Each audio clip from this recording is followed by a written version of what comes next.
പട്ടികവർഗക്കാരായ അമ്മമാർക്കും കുട്ടികൾക്കും പോഷകാഹാരം കുറവ് പരിഹരിക്കുന്നതിനായി പ്രതിമാസ ധനസഹായം ലഭിക്കുന്ന പദ്ധതി ജനനി ജന്മരക്ഷ.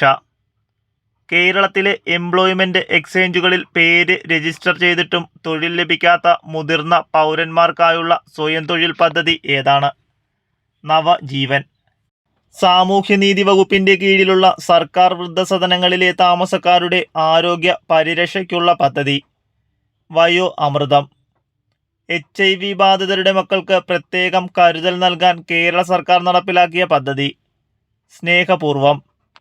ജീവിതശൈലി രോഗങ്ങളുടെ നിയന്ത്രണത്തിനായി കേരള സർക്കാർ കൊണ്ടുവന്ന മൊബൈൽ ആപ്ലിക്കേഷൻ ശൈലി. സംസ്ഥാനത്തെ സർക്കാർ എയ്ഡഡ് സ്കൂളുകളിൽ പഠിക്കുന്ന 1 മുതൽ 8 വരെയുള്ള മറ്റു പിന്നോക്ക വിഭാഗങ്ങളിൽപ്പെട്ട വിദ്യാർത്ഥികൾക്ക് സ്കോളർഷിപ്പ് നൽകുന്ന പദ്ധതി കെടാവിളക്ക്.